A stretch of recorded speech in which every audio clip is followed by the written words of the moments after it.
ನಮಸ್ಕಾರ ಸ್ನೇಹಿತರೆ, ಖಡಕ್ ಸ್ಟೋರಿಗೆ ಆತ್ಮೀಯ ಸ್ವಾಗತ. ಕೈಯಿಟ್ಟ ಕೆಲಸವೆಲ್ಲ ಹಾಳಾಗ್ತಿದ್ಯಾ? ಎಷ್ಟೇ ಕಷ್ಟಪಟ್ಟು ದುಡಿದ್ರೂ ಇನ್ನೇನು ಯಶಸ್ಸು ಸಿಗೇ ಬಿಡ್ತು ಅನ್ನೋ ಕೊನೆ ಕ್ಷಣದಲ್ಲಿ ಕೈಜಾರಿ ಹೋಗ್ತಿದ್ಯಾ?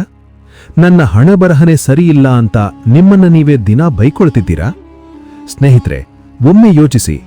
ನಾವು ನಮ್ಮ ಸೋಲಿಗೆ ನಮ್ಮ ಗ್ರಹಗತಿಗಳನ್ನೋ ಅಥವಾ ಕರ್ಮವನ್ನೋ ದೂಷಿಸ್ತೇವೆ. ಆದರೆ ನಿಮ್ಮ ದುರದೃಷ್ಟಕ್ಕೆ ಕಾರಣ ನಿಮ್ಮ ಜಾತಕ ಅಲ್ಲ, ಬದಲಾಗಿ ನೀವು ದಿನ ಓಡಾಡೋ ನಿಮ್ಮ ಮನೆಯ ಮುಖ್ಯ ದ್ವಾರ ಆಗಿರಬಹುದು. ಅಂದ್ರೆ ನೀವು ನಂಬ್ತೀರಾ? ಹೌದು, ಇವತ್ತಿನ ಈ ವಿಶೇಷ ಸಂಚಿಕೆಯಲ್ಲಿ ಸಾಕ್ಷಾತ್ ಸಂಪತ್ತಿನ ಒಡೆಯ ಕುಬೇರನಿಗೆ ಎದುರಾದ ಒಂದು ವಿಚಿತ್ರ ಅನುಭವ ಮತ್ತು ಮಹಾಲಕ್ಷ್ಮಿ ಅದಕ್ಕೆ ನೀಡಿದ ಅದ್ಭುತ ಪರಿಹಾರವನ್ನು ತಿಳಿಸ್ಕೊಡ್ತೀನಿ. ಈ ರಹಸ್ಯ ಗೊತ್ತಾದ್ರೆ ನಿಮ್ಮ ಮನೆಯ ಬಾಗಿಲು ಕೇವಲ ಮರದ ಬಾಗಿಲಾಗಿ ಉಳಿಯಲ್ಲ, ಅದು ಅದೃಷ್ಟದ ಹೆಬ್ಬಾಗಿಲಾಗುತ್ತೆ. ಬನ್ನಿ, ಆ ರಹಸ್ಯ ಏನು ಅಂತ ನೋಡೋಣ. ಭೂಲೋಕದಲ್ಲಿ ಒಂದು ಪುಟ್ಟ ಊರು. ಅಲ್ಲಿ ಒಬ್ಬ ಬಡ ದಂಪತಿ ವಾಸವಾಗಿದ್ರು. ಬಡತನ ಇದ್ರೂ ಅವರ ಪ್ರಾಮಾಣಿಕತೆಗೆ ಬೆಲೆ ಕಟ್ಟೋಕಾಗ್ತಿರ್ಲಿಲ್ಲ. ಎಷ್ಟೇ ಕಷ್ಟ ಇದ್ರೂ ಪ್ರತಿದಿನ ಭಕ್ತಿಯಿಂದ ಮಹಾಲಕ್ಷ್ಮಿ ಮತ್ತು ಕುಬೇರನನ್ನ ಪೂಜಿಸ್ತಿದ್ರು. ಅವರ ಈ ನಿಷ್ಕಲ್ಮಶ ಭಕ್ತಿಗೆ ಮೆಚ್ಚಿದ ಕುಬೇರ ಅವರಿಗೆ ಅಪಾರ ಸಂಪತ್ತು ನೀಡಿ ಅವರ ಕಷ್ಟ ಕಳೆಯಲು ನಿರ್ಧರಿಸ್ತಾನೆ. ಸಾಕ್ಷಾತ್ ಧನದೇವತೆಯೇ ಮನೆಗೆ ಬರ್ತಿದ್ದಾನೆ ಅಂದ್ರೆ ಇನ್ನೇನು ಬೇಕು ಅಲ್ವಾ? ಕುಬೇರ ಆ ದಂಪತಿಗಳ ಮನೆಗೆ ಬರ್ತಾನೆ. ಆದ್ರೆ ಅಲ್ಲಿ ನಡೆದದ್ದೇ ಬೇರೆ. ಕುಬೇರ ಆ ಮನೆಯ ಮುಖ್ಯ ದ್ವಾರದ ಹತ್ತಿರ ಕಾಲಿಡ್ತಿದ್ದ ಹಾಗೆ ಯಾವುದೋ ಒಂದು ಕಣ್ಣಿಗೆ ಕಾಣದ ಶಕ್ತಿ ಅವನನ್ನ ತಡೀತಿತ್ತು. ಒಳಗೆ ಹೋಗೋಕೆ ಸಾಧ್ಯವೇ ಆಗ್ತಿರ್ಲಿಲ್ಲ. ಸ್ವಲ್ಪ ಯೋಚಿಸಿ, ಜಗತ್ತಿಗೆ ಸಂಪತ್ತು ನೀಡೋ ದೇವರಿಗೆ ಒಂದು ಪುಟ್ಟ ಮನೆಯ ಹೊಸ್ತಿಲು ದಾಟೋಕೆ ಆಗ್ತಿಲ್ವಾ? ಕುಬೇರನಿಗೆ ಗೊಂದಲವಾಯಿತು. ನನ್ನ ಶಕ್ತಿಯನ್ನೇ ತಡೆಯುವಂಥದ್ದು ಆ ಬಾಗಿಲಲ್ಲಿ ಏನಿದೆ ಅಂತ ಚಿಂತೆಗೀಡಾದ. ತನ್ನ ಗೊಂದಲ ಪರಿಹರಿಸಿಕೊಳ್ಳಲು ನೇರವಾಗಿ ವೈಕುಂಠಕ್ಕೆ ಹೋಗಿ ಮಹಾಲಕ್ಷ್ಮಿಯನ್ನ ಕೇಳ್ತಾನೆ. ತಾಯಿ, ನಾನೊಬ್ಬ ಭಕ್ತನಿಗೆ ವರ ನೀಡಲು ಹೋದೆ, ಆದ್ರೆ ಆ ಮನೆಯ ಬಾಗಿಲು ನನ್ನನ್ನ ಒಳಗೆ ಬಿಡ್ತಿಲ್ಲ. ನನ್ನ ಶಕ್ತಿ ಕಡಿಮೆ ಆಯ್ತಾ ಅಥವಾ ಆ ಮನೆಯಲ್ಲಿ ದೋಷ ಇದೆಯಾ? ಆಗ ಲಕ್ಷ್ಮಿ ನಗುತ್ತಾ ಹೇಳ್ತಾಳೆ, ಕುಬೇರ, ಸಮಸ್ಯೆ ನಿನ್ನಲಿಲ್ಲ. ಸಮಸ್ಯೆ ಇರೋದು ಆ ಭಕ್ತರಿಗೆ ತಿಳಿಯದೆ ಅವರ ಮುಖ್ಯ ದ್ವಾರದಲ್ಲಿ ಮಾಡ್ತಿರೋ 5 ತಪ್ಪುಗಳಲ್ಲಿ. ಈ ತಪ್ಪುಗಳು ಎಲ್ಲಿಯವರೆಗೆ ಇರುತ್ತವೋ ಅಲ್ಲಿಯವರೆಗೆ ನಾನಾಗಲಿ ನೀನಾಗಲಿ ಅಥವಾ ಯಾವುದೇ ಅದೃಷ್ಟವಾಗಲಿ ಆ ಮನೆಗೆ ಪ್ರವೇಶ ಮಾಡೋಕೆ ಸಾಧ್ಯನೇ ಇಲ್ಲ. ಹಾಗಾದ್ರೆ ಆ 5 ತಪ್ಪುಗಳು ಯಾವುವು? ಲಕ್ಷ್ಮಿ ಕುಬೇರನಿಗೆ ಹೇಳಿದ ಆ ರಹಸ್ಯಗಳು ನಿಮಗೂ ಗೊತ್ತಿರಬೇಕು. ಗಮನವಿಟ್ಟು ಕೇಳಿ. ಮೊದಲನೇ ತಪ್ಪು, ಪಾದರಕ್ಷೆಗಳು. ನಾವು ಮನೆಗೆ ಬಂದ ತಕ್ಷಣ ಮೊದಲು ಮಾಡೋ ಕೆಲಸ ಏನು? ಚಪ್ಪಲಿ ಬಿಡೋದು. ಆದ್ರೆ ನಿಮ್ಮ ಮನೆಯ ಹೊರಗೆ ಬಿದ್ದಿರೋ ಆ ಒಂದು ವಸ್ತು ನಿಮ್ಮ ಅದೃಷ್ಟವನ್ನೇ ಕಾಲಿನಿಂದ ಒದೆಯಬಹುದು ಅಂತ ನಿಮ್ಗೆ ಗೊತ್ತಾ? ಲಕ್ಷ್ಮಿ ಹೇಳ್ತಾಳೆ, ಕುಬೇರ, ನಾನು ಸ್ವಚ್ಛತೆಯ ಸಂಕೇತ. ನಾನು ಬರೋ ಮುಖ್ಯ ದ್ವಾರದಲ್ಲೇ ಕೊಳಕು ಚಪ್ಪಲಿಗಳು, ಹರಿದ ಶೂಗಳು ಚೆಲ್ಲಾಪಿಲ್ಲಿಯಾಗಿ ಬಿದ್ದಿದ್ರೆ ನಾನು ಹೇಗೆ ಒಳಗೆ ಬರಲಿ? ಪರಿಹಾರ. ಇದಕ್ಕೆ ಪರಿಹಾರ ಸರಳ. ಚಪ್ಪಲಿಗಳನ್ನ ಯಾವಾಗಲೂ ಮುಖ್ಯ ದ್ವಾರದ ಪಕ್ಕದಲ್ಲಿ ಕಾಣದ ಹಾಗೆ ಒಂದು ಮುಚ್ಚಿದ ಕಪಾಟಿನಲ್ಲಿ ಇಡಿ. ಬಾಗಿಲ ಎದುರು ಚಪ್ಪಲಿ ಬೀಡೋದು ಅಂದ್ರೆ ಬರೋ ಅವಕಾಶಗಳಿಗೆ ಬೇಡ ಅಂತ ಹೇಳಿದ ಹಾಗೆ.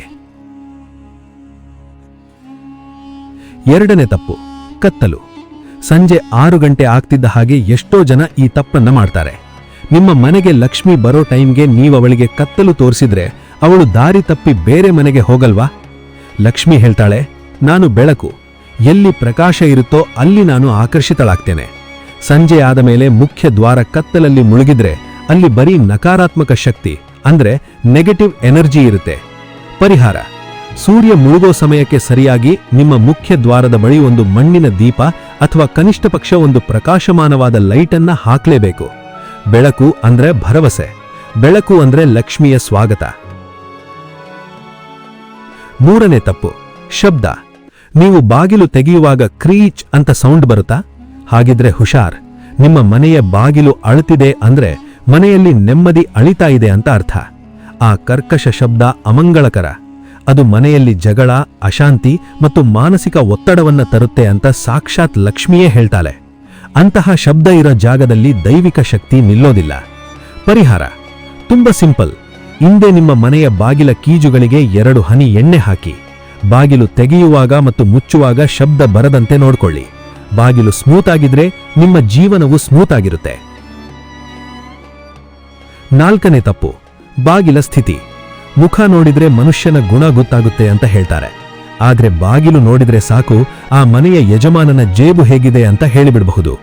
ಒಡೆದ ಬಾಗಿಲು, ಬಣ್ಣ ಹೋದ ಬಾಗಿಲು ಅಥವಾ ಧೂಳು ಹಿಡಿದಿರೋ ಬಾಗಿಲು ದಾರಿದ್ರ್ಯದ ಸಂಕೇತ. ಯಾರು ತಮ್ಮ ಮುಖ್ಯ ದ್ವಾರವನ್ನೇ ಗೌರವಿಸಲ್ವೋ ಅವರು ನನ್ನನ್ನ ಅಂದ್ರೆ ಸಂಪತ್ತನ್ನ ಹೇಗೆ ಗೌರವಿಸ್ತಾರೆ ಅಂತ ಲಕ್ಷ್ಮಿ ಪ್ರಶ್ನೆ ಮಾಡ್ತಾಳೆ. ಪರಿಹಾರ: ಮುಖ್ಯ ದ್ವಾರ ಯಾವಾಗ್ಲೂ ಟಾಪ್ ಕಂಡೀಷನ್ ಅಲ್ಲಿ ಇರಬೇಕು. ವಾರಕ್ಕೊಮ್ಮೆ ಆದ್ರೂ ಸ್ವಲ್ಪ ಉಪ್ಪು ಹಾಕಿರೋ ನೀರಿನಲ್ಲಿ ಬಾಗಿಲನ್ನು ಒರೆಸಿ. ಇದು ನೆಗೆಟಿವ್ ಎನರ್ಜಿಯನ್ನ ನಾಶ ಮಾಡುತ್ತೆ. 5ನೇ ಮತ್ತು ಅತಿ ಮುಖ್ಯವಾದ ತಪ್ಪು: ಎದುರಿಗೆ ಗೋಡೆ.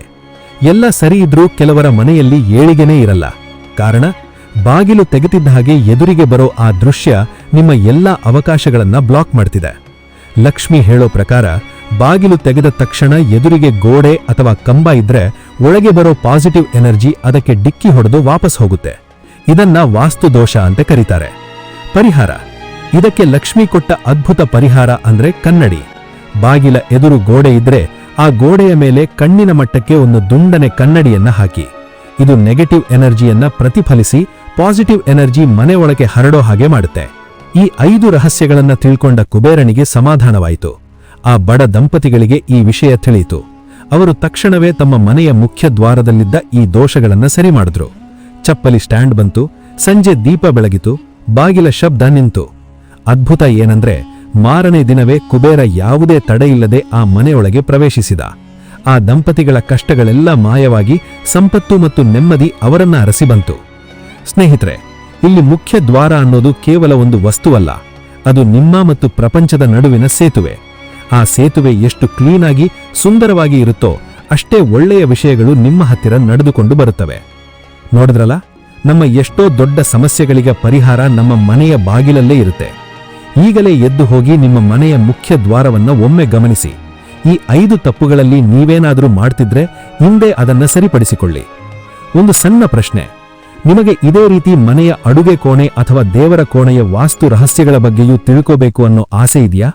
ಹೌದು ಅನ್ನೋದಾದ್ರೆ ಕಮೆಂಟ್ ಬಾಕ್ಸಲ್ಲಿ ಎಸ್ ಅಂತ ಟೈಪ್ ಮಾಡಿ.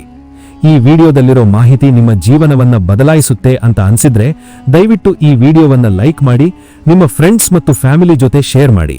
ಇದೇ ರೀತಿಯ ಅದ್ಭುತ ಮಾಹಿತಿಗಾಗಿ ನಮ್ಮ ಚಾನೆಲ್ ಸಬ್ಸ್ಕ್ರೈಬ್ ಮಾಡೋದನ್ನ ಮರಿಬೇಡಿ.